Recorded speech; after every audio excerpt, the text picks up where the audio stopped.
Hello and welcome to this session. Hello to David. Hello. And I've really been looking forward to this because it's a big pleasure for you, or for us, for you to come here all the way from LA.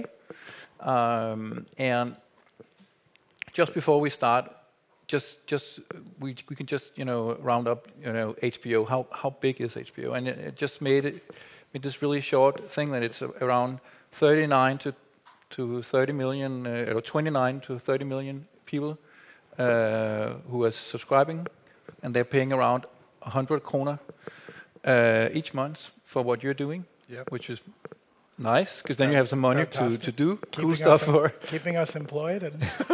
And then because of HBO's brand, you can also sell all your productions to 152 countries actually, and not taking all the DVD sales with that too. So it's a really big thing. But what I've been wondering for a long time is, what does a vice president of original programming do in when do you get up in the morning? I usually wake up. These things are so strange. I feel like we're supposed to do some choreographed synchro routine, which we actually are a little later.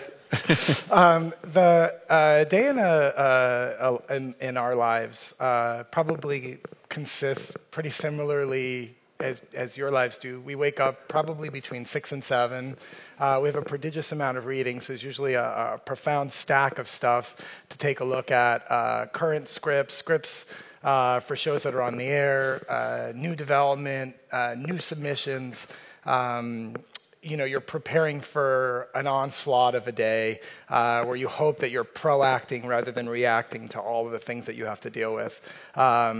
So a typical day is we usually start surprisingly late. If you don't have a breakfast in the morning, sometime between 8:30 and 9, with either a fellow executive, an agent in the business, a writer, a director. We're probably in around 10, starting a slew of meetings. We have a 10, usually an 11, a 12, a lunch, then a 3, a 4, a 5, a 6. And then most often, you could have drinks and dinner. So it's a pretty full day every day. There's a lot of people that want to come in and present new business. So we're always open a year round for new ideas. And that's pretty much the day in our life is the pursuit of an idea we haven't heard so that we can buy it, wrest it away from our competitors and make sure it gets on our air. That's the privilege, I think, of being at this network is, we've been lucky and are armed every day to do things that no one's seen. So the pursuit of concepts and people whose work we admire is the bulk of a day in our lives. So when you get back at home, do you have scripts with you home? Yeah, stacks. Whatever hasn't been made a dent in the morning gets picked up at night. We also read a number of different sources of material. We're watching formats. We're reading books. We're reading articles. We're reading short stories. So the kind of work that we do, because ideas can come from anything and anywhere, tends to cast a wider net. So really, the source of an idea, as a result, leaves us with a prodigious amount of reading. So how many scripts do you read a year? Oh, I'd say in a good year I could read about 10,000. 10,000? Mm-hmm. Yeah. Yeah. I've always been a pretty healthy reader. From October to December, I read over 100 books, just books for work. So we do read a lot. So it's not for the faint of heart, but it doesn't mean that everyone has to read that aggressively. I just think in order to do the job well, it's really helpful to know as many people on paper as you do, face to face. If you have an innate idea of how they write, I think you have a deeper understanding of who they are, and then it makes the working experience much deeper.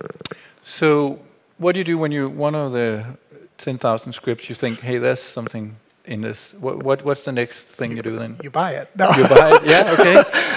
No, if it depends what it's being submitted for. Mm-hmm. If it's there's a couple different exciting moments in the process of reading scripts. If you're reading available material and you read something really good, it's an exciting proposition because you know that is a potential for you to get into business with that person, either on that material or on something else.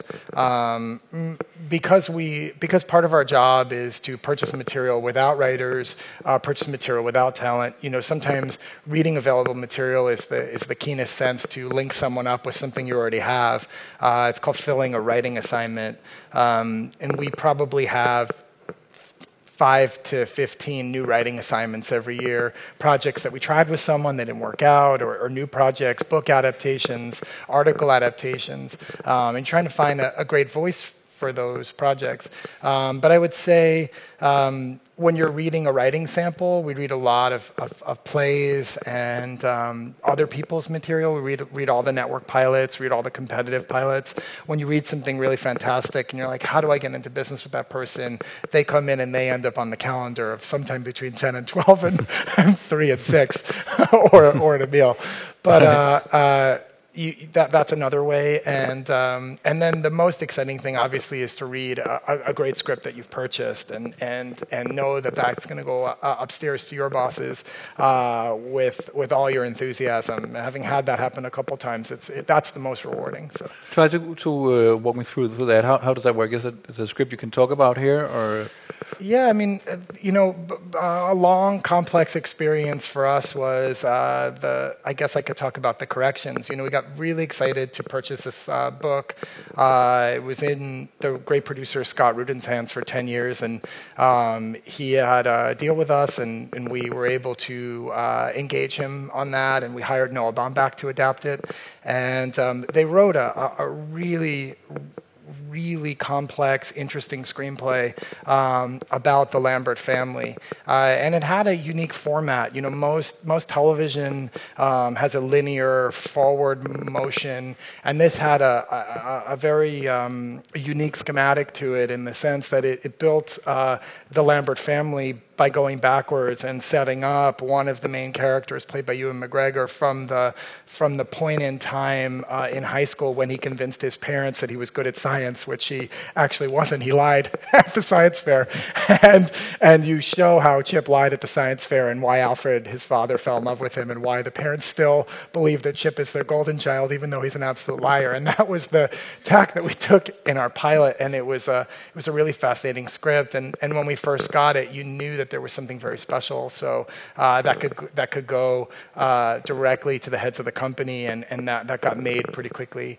afterwards, and that's always a so you did this pilot. Yeah, we did make the pilot. Unfortunately, the tone of the pilot was very difficult because it's not that we didn't recognize that we were making a tragedy, but I don't think we realized we were making as much of a tragedy as as ultimately came in, and it's television. It's very difficult. I have a colleague in the audience who worked on one of our best shows, and it was a profoundly beautiful show about a family in crisis. And I think what this was a profoundly sad show about a family in crisis. And I think television can't be that sad. It's very difficult to come back every week. And you couldn't see that in the script. I mean, that tone was difficult to. I think you had to choose it in the direction. I think, and I think you had to choose it in the performance. And obviously, we don't do that part of it. We can give feedback on that, which we definitely did. But I think they saw something in it that was much more cinematic and filmic and good for a big screen that you can walk away from than on a small screen that you have to come back to every week. And I think that's the biggest lesson of HBO television. I think in the last 4 years, we've always made incredibly smart television. I think this was a time where we made something that was too smart for our own good, and didn't realize that things that we didn't shoot in the pilot were big holes in the pilot once you saw it, and things that we did shoot that the creatives chose to shoot resonated in a way that in cinema or on stage you'd feel moved, but in TV you feel pushed away from the characters. Okay. So one more thing about scripts: the showrunners are very, I guess you talk to them a lot, right? Yeah. And how on a daily basis. Do they like you? Ask me in an hour. I believe so. I mean, our job is not necessarily to be liked, but to be supportive. Mm-hmm. You hope that you're liked. I think you can't go out of your way to be liked. I think on a daily basis, I get the privilege of talking to Alan Ball on True Blood. And we have a couple other shows that I'll talk about later. I got to work with John Logan on a pilot. I got to work with Noah and Scott on a pilot, with Jonathan Safran Foer potentially on a pilot. So, what you do, is you try very hard to give them the support they need to make the best show they can.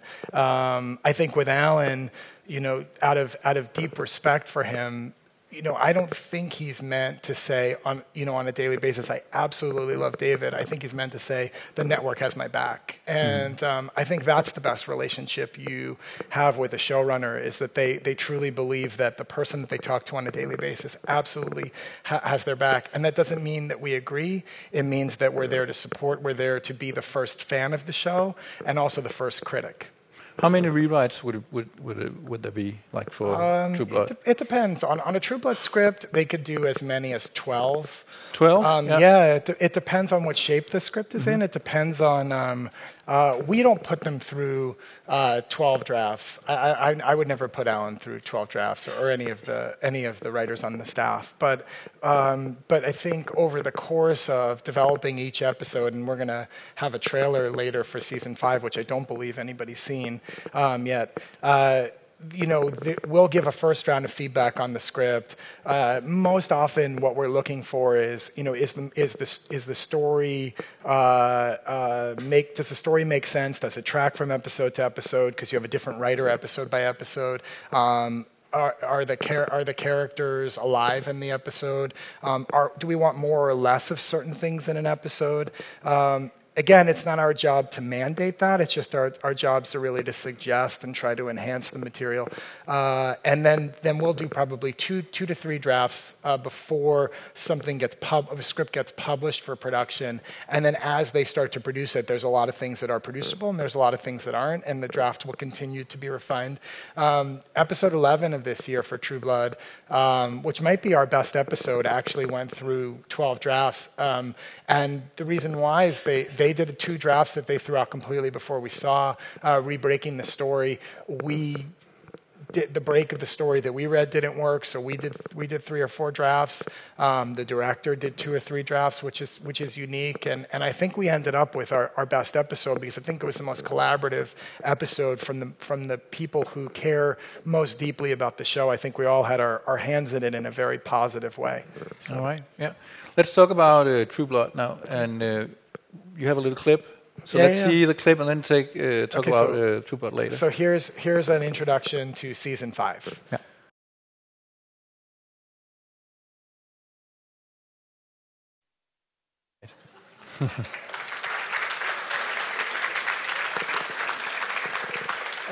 And David, True Blood is the most watched show on HBO. But why is that, do you think? I think it's when I'm watching that back, I'm giggling because I realize it's a privilege to work on the show. Alan took these supermarket novels he read on the way to the dentist's office, and he's turned them into our most watched show since The Sopranos. And I think there's a simple reason why it's our biggest show. It's a fantasy, and every week you come in and you watch characters that you've grown very familiar with in positions of power, relationship with each other. eroticism of the show is something that makes it very watched, and I think it's a very risky show. It's allowed us to make something very socio-political by way of a vampire camp fantasy. Alan was able to talk about threat of organized religion this season. That was a recap of season 4. This season's plot is all about a secret vampire government that gets overcome by religion, its own religion, and goes mad. The opportunity of the show, I think, because it's fantasy, is to make a strong sociological and political statement, a strong gender and cultural statement, a strong relational statement every week. I wrote a letter to Alan after the end of season 2, because I was really moved by something that I thought that they tried to accomplish in season 2. And I apologize for people if this is a spoiler. But we had a character, Alex Skarsgård, who is our sexy, devilish blonde vampire, Eric Northman, the sheriff of Area 5. He, for years, was in a relationship with his maker. Each vampire gets made by somebody. His maker was a vampire named Godric, a Danish actor, I think, Alan Hyde. And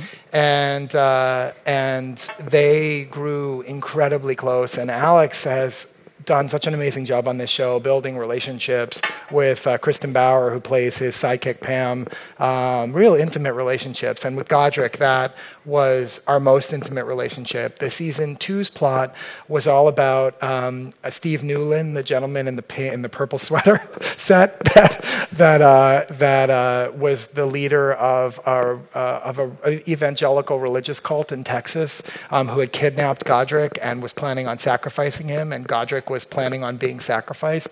Eric sends Anna Paquin, who plays Sookie Stackhouse, our lead actress, into the Fellowship of the Sun, where her brother has already been brainwashed to become one of their killers, vampire killers, and she uses her ability to read minds. Yes, it's a far out there. You're not crazy. I'm not crazy. That's why I giggle when I watch it. And she infiltrates. And the best scene I think we've done in the show was in episode 9, written by Academy Award nominee Nancy Oliver, where Godric walks into the sun and meets his death. And you watch Eric Northman brought to tears, because this is the character he's been closest to, and you watch Sookie helpless. She can't help either of them. And I wrote a letter to Alan because I was really moved by that, because the second season was also about a character named Marianne, who was a Maenad. I know it sounds crazy, which is a character who worships a God that doesn't exist. And I thought the whole concept of our second season was to talk about resurrection and rapture. And here was this selfless act at resurrection from a character who was a vampire, who was in a strong male-male relationship. And here was this selfish act of rapture from a character, Marianne, who wanted to lead people to a God that she worshipped blindly. And I thought, what a great opportunity this show has. We've taken on organized religion on the show. We didn't make a statement about organized religion. The show portrayed a plot that happened to be about organized religion. And by the end of the season, we were able to demonstrate selflessness in a Buddhist way and selfishness in a dogmatic way, and I thought that was worth rewarding Alan with whatever praise I could give him, because I thought that was as brave a thing as you could possibly do on a show like this. We talked about that, when in the US fantasy is really big. Yeah. In Europe it's not big at all. Yeah. Because they like really. I think you like real life. I think we're scared of it. They want to see real life on scripts. Yeah. Why do you think that is? I don't think we aspire to real life. I think that we don't accept real life. I think our cultural paradigm is to aspire to what we don't have. And so a show like True Blood, which allows you to live forever, date who you want, have what you want, have what you don't have. A show like Game of Thrones, which is a medieval fantasy, which allows you to live in a world you'd never live in. A show like Boardwalk Empire, which is a lavish gangster epic, allows you to live a life you'd never live. I think at this moment in time, I think what works in American television is genre, is the ability to tell dramatic stories and coded in a filmic form, so that you're not reminded of the way that you're living. I think the shows that we make that remind you of how you live don't seem to perform as well in the States.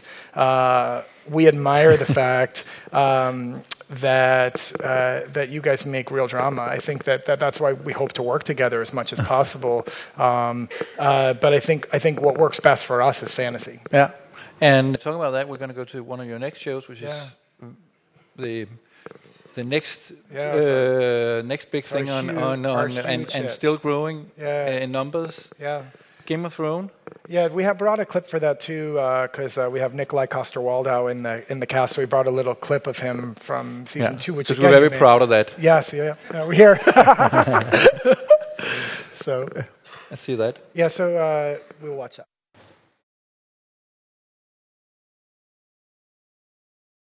And I don't know, but it would be nice if you could stay on to the series for a long time. It would be mean a lot to Danish people, you know. I will try to promise you that. But if you've read it before you kill him off. If you've read the books, you will know. But if you guys don't know the show, we've had a huge hit with Game of Thrones. It's an incredibly lavish and expansive production. We make the show this year in 4 countries.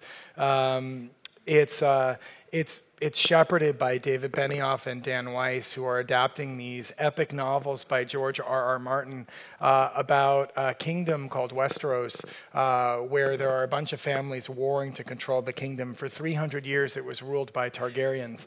And 15 years ago, a pact was made between 2 houses, House of Baratheon and the House of Lannister. And they came together, they intermarried, and they won the throne.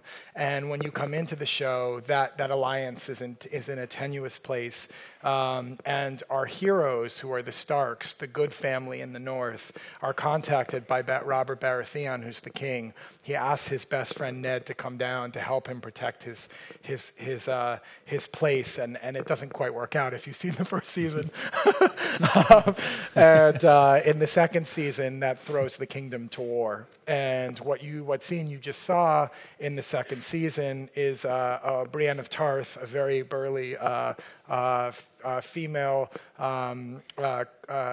protector of Renly Baratheon, Robert's brother, who is leading Jaime Lannister back to Casterly Rock to trade him for 2 Stark daughters that are held or presumed to be held in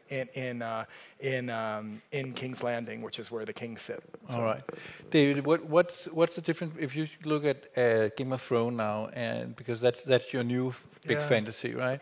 And True Blood was yours. What would be the big difference between the South, the blue, blood and vampires, and then this? I think there are real differences. I think Alan used True Blood to make a statement, even though it's much more of a traditional soap opera.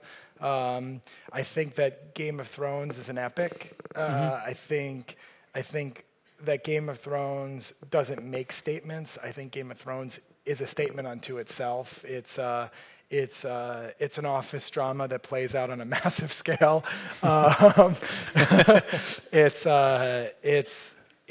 We're very lucky to have Game of Thrones. We're very lucky that it worked. It actually was a pilot that didn't work at first. We had to reshoot 80% of it, but we were very sure. 80%? 80% of the pilot we reshot. All right. But we were so sure, I think, as a network that we had a massive hit that we were willing to stand behind the show.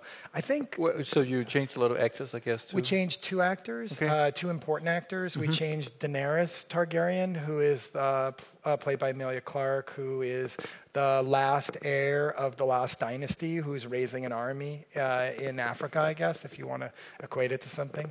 And we changed Michelle Fairley. We cast as Lady Stark. We had cast a different actress, Jennifer Ely, who was quite good, but but Michelle has been absolutely fantastic. And I think we didn't capture the scale of the show. And I think we hired a director. We thought scale would be a given, and intimacy would be hard to capture. So we hired a director who would capture intimacy, and it turned out scale was the hard thing to capture, not intimacy. Right. The actors captured the intimacy. They were all brilliant. I think that the scale wasn't in the first episode, and that's been what makes it an exceptional show, is that this is a movie-size television show. How important, you said epic, which would be one of the key words for this. I guess Boardwalk Empire is epic in its own way too, right? Yeah. So is that a new trend for HBO? I think it's a partial trend. I think because those shows have succeeded, those are successes as epics. I think everything you make is meant to be epic. Mm-hmm. You know, In Treatment is an epic drama. It's just 2-character theater, but the drama has to be epic in all of our programming. Everything we give to the audience has to have something substantial about it. That's why I think we're special as a network. I think this is the size of it. I think True Blood is all about its risk. I think In Treatment was all about its intimacy and its truth. I think that Girls is about its honesty. I think all the shows that we have right now, I think Newsroom is all about its statement about the American culture. I think everything we do has to have something that makes it deeply impactful. I think we're a network that cares very much about being awarded and very much about how we're regarded by the culture and how we're written about in the culture. So all the shows have to have something special about them. Right. And talking about that, upcoming shows, you're sitting working on a new show. Yeah, we've got a couple new things. Mm-hmm. There are shows upcoming for us is a little different than upcoming for you, because I don't know if you've seen Girls or Veep or Newsroom yet.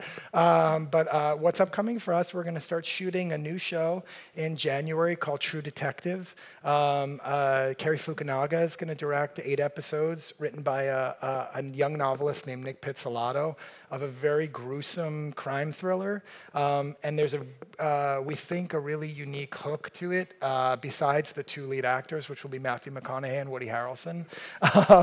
And the hook is, in 1995, a young girl is murdered in Louisiana. She's positioned in a very provocative, religious way. One cop, played by Matthew McConaughey, believes it's the work of a serial killer. The other cop, played by Woody Harrelson, believes it's the work of a local crazy. It's Louisiana, so it's a lot of crazy people. And as they start to investigate, I think in a parallel way, in a complementary way to the killing, I think rather than focusing on who is the character that died, I think we focus on what happens to cops who get attached to cases. That's very much a meditation on how you do the job. I will make a point about that in a second. But the hook, I guess, is even bigger than that, because over the next 15 years, you will follow these cops as they try to solve this case. And you'll see all the red herrings they encounter. And I think the ending will be a shock. I think Nick has written a villain that's akin to Buffalo Bill from Silence of the Lambs, a really scary, scary product of terrible psychological abuse. But the point I think I want to make is I think what makes our television different than broadcast television, because it was something that we had talked about prior, but I don't think will come up here, is that I think we make shows about who people are, and I think network television makes shows about what people do for a living, and I think that's what makes us very different. I think you see the whole of a character's lives. I think that actually is what filters into the concept. You're not just watching characters rule a kingdom, you're watching what happens when they're not ruling the kingdom. You watch what happens in each of our shows. True Detective is a great example of that. It's not really about whether or not these guys solve the case, it's about what happens to them as they try to solve the case. We have 2 more pilots that we're going to make this year. One is a show written by Richard Price, and it's going to be directed by Steve Zalian, called Criminal Justice, which is an examination. It's a remake of a British format shot by Otto Bathurst. that was about the criminal justice system. So we're going to make a show about a young Pakistani boy who may or may not have murdered a young girl and gets put in the criminal justice system. And the evaluation in that show is whether or not he did it, but that's a small part of it. I think it's what happens to you once you get put into our system. The second pilot we're going to make is being directed by Balt Cormaker, and it's a script written by Charles Randolph about a young Christian missionary, American Christian missionary, who ends up in Berlin in 1967, and he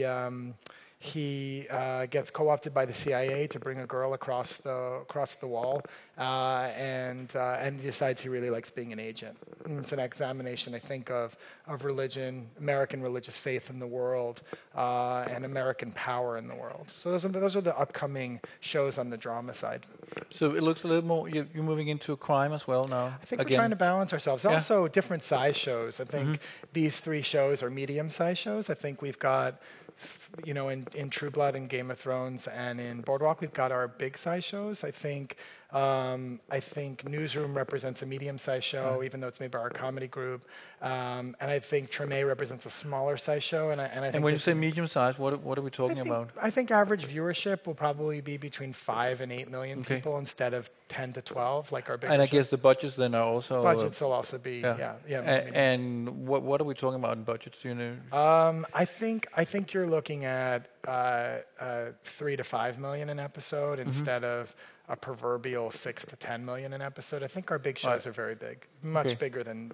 That's big. The big shows. Big. I can tell you that for Danish point of view. It's like entirely government funding. It's entire, exactly. The healthcare of Denmark. Let's move on. Sure.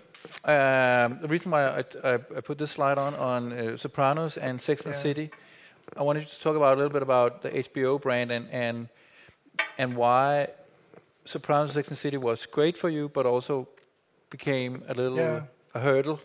I think they're a hurdle because they were all those shows that the company made 10 years ago were so good. I think it's a real hurdle to outdo ourselves as a company, or outdo the last generation of programmers. I think our brand recognition is akin to Xerox or TiVo. HBO is synonymous with quality. I think we're being looked at now as making the best television in the world. At least coming from the States. We'd obviously have competition, but I think one story I can relate to is a couple years ago I went to the Creative Arts Emmys, and John Lithgow was accepting an award for Best Supporting Actor for his turn as a serial killer on Dexter, and he thanked HBO instead of Showtime. That's bad. Freudian slip, I guess. Because he had just assumed he was doing a good role, and it must be for us. So I think it was a good moment for us, obviously. So what I wanted to talk about is, because you mentioned it yourself, competition is getting tougher. Also in your neck of the woods. AMC has changed in 5 years from a American movie classic strange channel with black and white movies into original. I think they've made some brilliant choices. They. Both Mad Men and Breaking Bad, which have made a dramatic statement for them and for American television, both are shows that HBO would have made in the last generation of HBO. But why wouldn't HBO now make Mad Men? Both came in prior to our collection, our group. Mad Men came in at a time where we were making Deadwood and Rome, and the group. At least the heads of the programming group at the time felt like they couldn't program 3 period shows. We'd be carrying backwards, and they wanted to program something contemporary. Breaking Bad wasn't. Vince is a brilliant writer. Obviously, has made an incredible show, but it executed so much better, I think, from what I've heard, than it sounded as an idea. It's hard to tell that as an idea. I think it's easy in hindsight to say that really works, but I think it didn't sound as good as he wrote it. Although, if you knew his work really well, you would know he writes Angry White Men very well. But I wanted to. I think it's kind of interesting that Walking Dead talking about the fantasy Yeah. thing we talked about before. Walking is Dead is the biggest, in basic cable. Yeah, history, Walking Dead is a HBO disappointment. We had for 6 rights. For 6 months we were negotiating to possess the rights to Walking Dead. Okay. And we were really excited about. My current boss is a big zombie fan, and and she really wanted the Walking Dead, and the agency and the producers involved didn't want to agree to a term that we really wanted them to agree to, so they sold it to our competition, who have made a huge commercial success with it.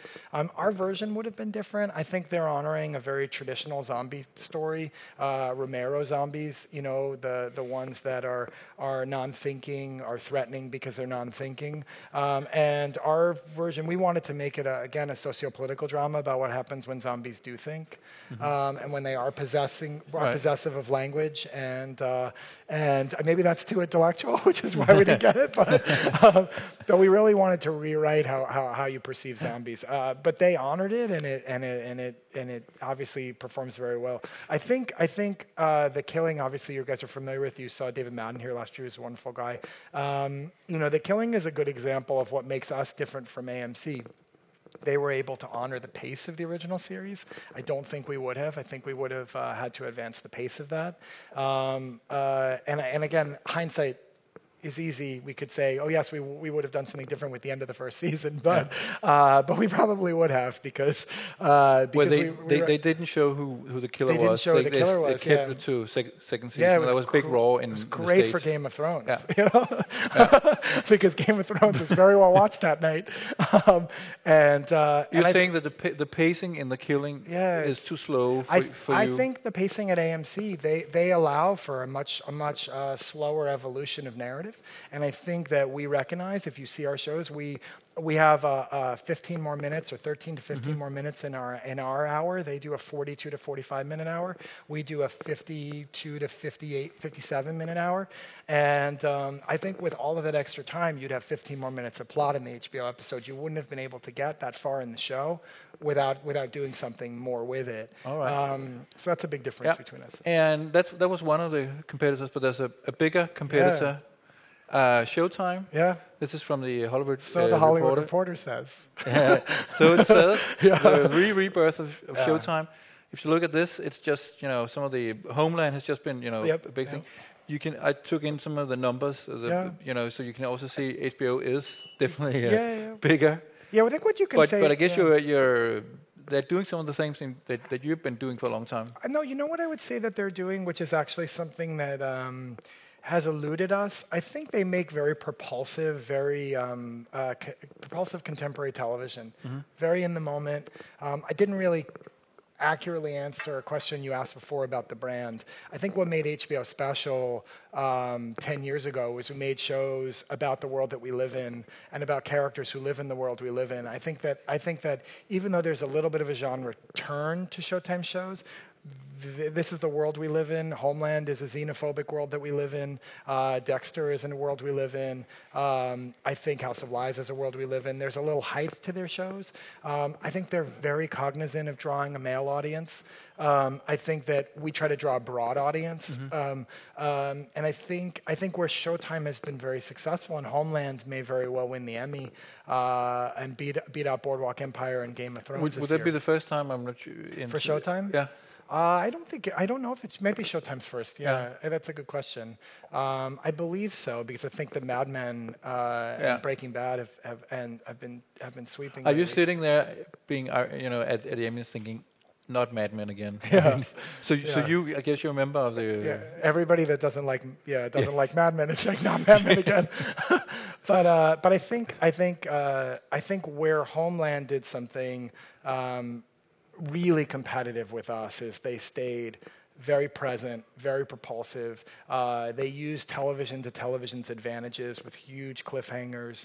I am a huge fan of a show we'll talk about in a second, which was the last show produced by these same people for that same reason. I thought it was so entertaining to watch. And I think it's a style of television that what we've learned is one of our shortcomings is we have an accordion style of television. You stretch the canvas very, very wide, and you uncover a lot by stretching it wide, but you also focus on, I deliberately focus on 12 to 14 characters an episode because because The Wire was the kind of a show that allowed you to focus widely and say a lot of things about a lot of people. But that's become the house style, if you will. I think that Homeland house style is you focus on two characters, you focus on a plot rules narrative, and it swings to the end of the season, and you want more. So. Right. Okay, now it's time for David's top 5. This is the game show, sorry. This is the game show. And just before that, do you have like Halloween parties at HBO? No, we do. Yeah? So what do you dress up like, a vampire or a guy from Game of Thrones, if you're going to choose? If I had to choose, I'd still dress like an executive. All right. Okay. But anyway, this is the idea of this is where I ask you, your all-time high HBO shows. Yeah. Then we'll go to the all-time high non-HBO shows. Yeah. What inspires you and what you think is really good. So let's start with number 5. Oh, sorry. It's queuing wrong. Wrong. Go from the right. Yeah. I think 6 Feet Under is the best straight drama we've ever made. I don't think we've been able to be that intimate and that perverse and that complex about a family. I think we keep trying. I don't think we're any close to being able to replicate what Alan Ball and Alan Poole were able to do. I think that's by far the best drama we've ever made. I think it was able to talk about a group of people in real complex stress, and at the same time still give you hope. And I think that's the struggle of the family dramas we made since you don't come to the end and have hope. I think you have to have hope. I think you always had hope. I think it was a great sense of humor in 6 Feet. I think was it a big HBO success as well? I think it was a strong HBO show. I think it averaged, I think, 6 to 7 million viewers. I think Sopranos and Sex and the City were huge successes at that time. So I think what 6 Feet was seen as was brilliant for what it was and adored by the network. I think at the same time, David Simon came in and pitched, I think our most advanced and most thought-provoking show we've ever made, which is The Wire. He came in and said he wanted to tell a cops and robbers story that no one had ever seen. And he was able to distill anthropologically Baltimore in a way that I don't think any class has ever done, and now they're teaching it as a class. I think David is a great example of what makes HBO. No one could go into the world of Baltimore and tell a story that deeply other than David Simon. He had a sense of what he was going to tell from the moment he walked in the door, and he told it for 5 years. And you haven't really seen anything like it since either, I guess. You can't. I don't think people. I think, the Russians wrote that way. I think Dickens wrote that way, and I think David Simon wrote that way. I think it's very hard to write that way. Sopranos, I think, is the best combination of genre, entertainment, and family drama that's been on television. I think in the last 20 years, I think Jim Gandolfini and Edie Falco portrayed those characters better than any. That was as great a marriage as I think that you've seen in a long time. Maybe Friday Night Lights is competitive with that, but I think it was an incredible look at a marriage, at the pressure of family, at a meta concept of family. I thought Sopranos was extraordinary. But my favorite television show we've ever made was Oz. I don't think for 2 seasons I've ever seen anything as compelling on HBO as the war between Saeed and Adebisi in that prison. And I thought making a statement about law and order, showing what it's like to day-to-day life in an American prison. I thought the dexterity of relationship in that, the romance, the every week character you loved. Nobody was precious on that show. They would kill people you loved. They would kill them brutally. But by far the best thing we've ever made, hands down, is Angels in America. I thought it was an opera. It was as good, as honest a portrayal of a period of time in history as anything that has been made in television. And what is, when you say Angels in America, can you do a show like that today on HBO? I think I think so much of the ability to do shows like that is Tony Kushner, or any one of these creators, Tom Fontana or David Chase or David Simon or Alan, coming in and having a profound vision of something, a passion for telling a story. Tony told an amazing story about the AIDS crisis in New York at a very specific period of time, and really looked at it from so many inquisitive and exceptional angles. And Mike Nichols, I think, directed that as well as anyone's done anything on television for me. And I don't think it's impossible for us to do, but I think it relies on someone having the foresight and the insight to tell a story that well. Right. Okay. And let's see if the PowerPoint works this time. But let's go backwards. But the best U.S. non-HBO shows. And this was only the last 5 years. Otherwise, it would have been a different list. Yeah. Last 5 years. Yeah.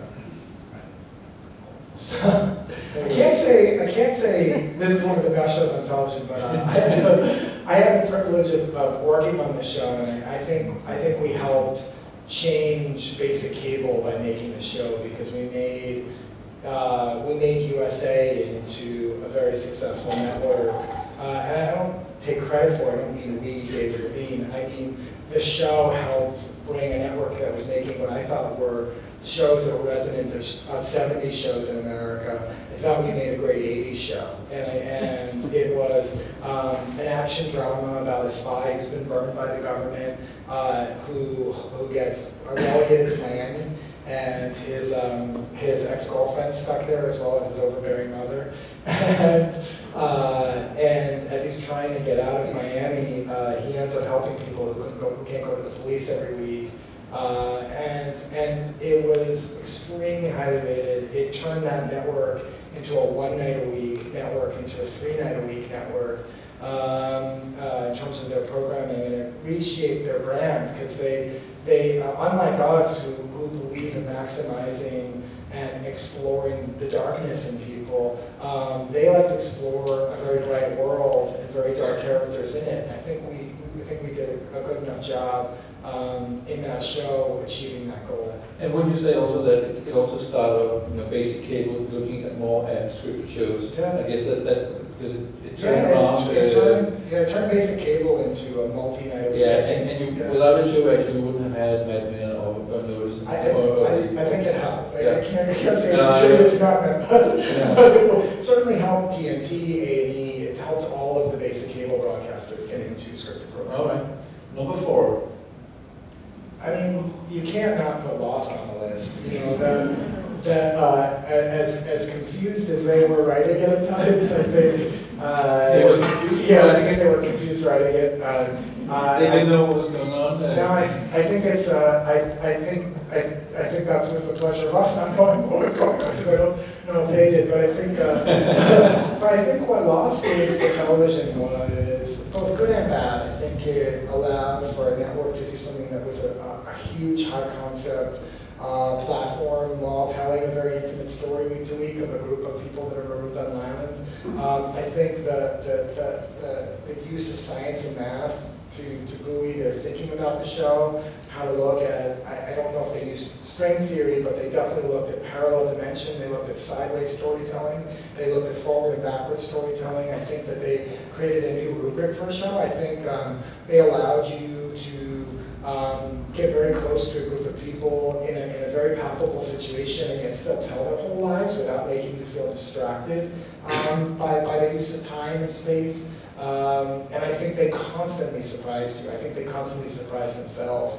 And I think they did a great job for a network show. I think hopefully it's not the last time, but judging by the last 3 seasons of network trying to do Lost every year, I think Lost is primo Lost. It just was a great show. Do you also think that looking back, like 10 years from now, we still talk about that show? I think you'll have to. I think it's very, again, just like The Wire is very hard to duplicate for us, I think Lost will be very hard to duplicate for network. Right. Number 3. I had to put SpongeBob SquarePants on this list because I think animation is always underrated. I don't think people ever give animation credit for being really adult, and there's joy, and I think unbridled joy in a television show is so important in our culture. I just love SpongeBob. I can't, I have to add to my list. It's a show that I probably wouldn't have watched, interestingly enough, as a little kid, but I would be more likely to watch now as an adult. I collect the toys. It reminds me of what it's like to be a kid, but it speaks to me as an adult. And the writing is actually the writing is great. Yeah, the writing is great. But yeah. But I guess it's just, we wouldn't expect that from you, I guess. No, I don't expecting Pulitzer and Tony winning sort of commentary. But no, I think that's the day-to-day basis. But I think all of us need a release and an outlet, and I think SpongeBob is that for me. Fine. All right, number 2. I love the first season of Downton Abbey. I haven't had that much fun watching an adult show in a long time. I still am obsessed with Mr. Pamuk, even though he's long Mr. Pamuk, let's just get it straight. He's like in 2 minutes. Not even. He's in 5 minutes. He's in 5 minutes of the episode. But he's the Turkish. He was the he wasn't the Turkish ambassador, but he was a Turk who the Turkish consulate is very interested in his death because they get a letter from this is one who perishes in the house, and James Mary's name. But I think what makes Downton great, it's actually something that HBO, we as a network have been struggling to find. The kind of storytelling that is a very, I'm trying to think what Julian Fellowes has been able to do. He's been able to tell a very chaste story very provocatively. I think he's been able to tell a Victorian drama very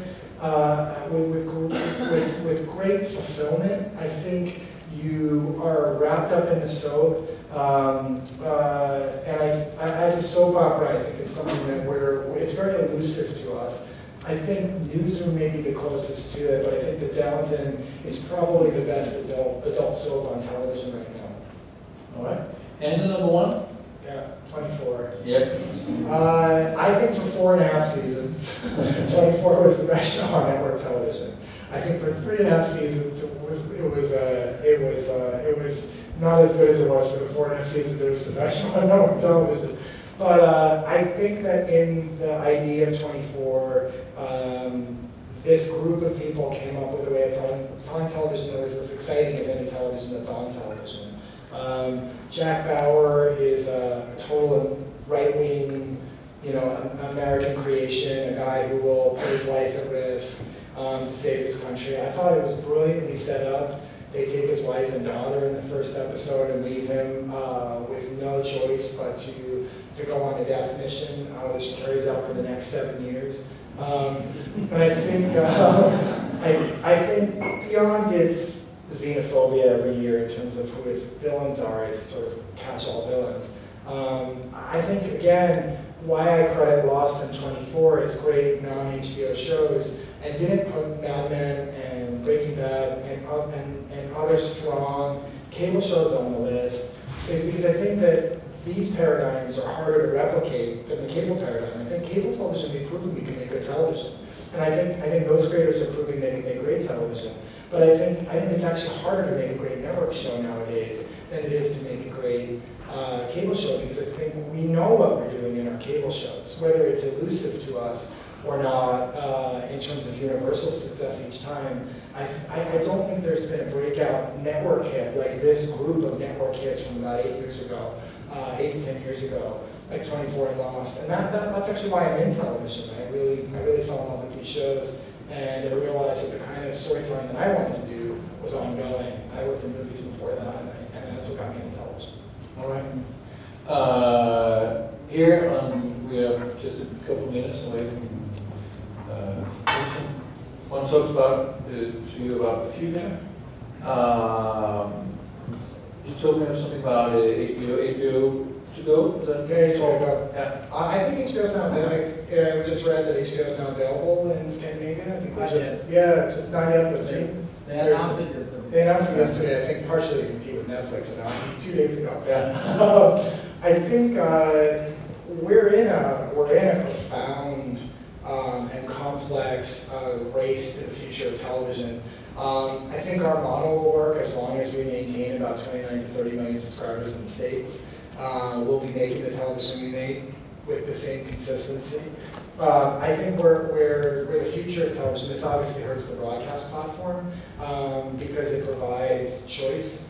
I think where Netflix has been competitive with us was mitigated a little bit by us introducing HBO Go for HBO subscribers. So what Netflix provided was an opportunity to see old series or see current series and watch them back to back. And I think that's a style of watching television. And I think that's where Netflix was competitive with us. They're obviously doing their own unique branded programming, which we'll see be very similar to ours. I don't think it will cut away from people enjoying our shows. I think it will allow for people who enjoy our shows to also enjoy their shows. But I do think where Netflix is massive competition to HBO is how many people pay about Netflix and forsake cable. If Netflix eats into cable revenue, it eats into people paying for HBO because we're the most expensive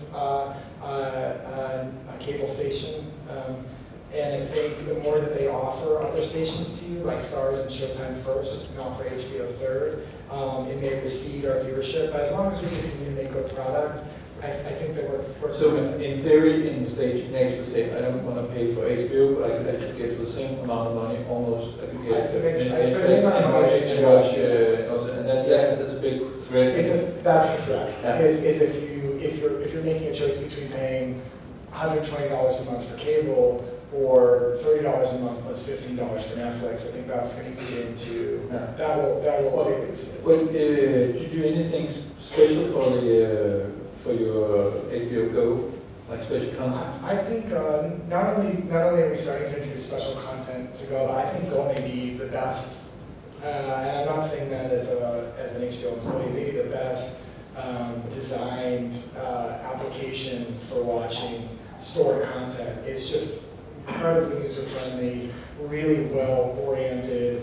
I think the thing that we offer on HBO Go, we just last week in the States offered our first collection of new short-form programming. We're going to launch 5 shows.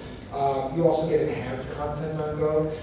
The last episode of True Blood actually contains a brand new, unique scene at the end of the episode, only available on Go, which will be a continuation and an addendum to the season. I think HBO Go continues to evolve. I think if you watch Game of Thrones on Go, the opportunity for enhanced content, you get maps, you get worldview, you get content, you get, on True Blood we do, every episode on Go you'll get 8 to 12 minutes of actors talking about the scenes they shot and what went through their minds when they were doing those scenes. That stuff that was Blu-ray content is now Go content.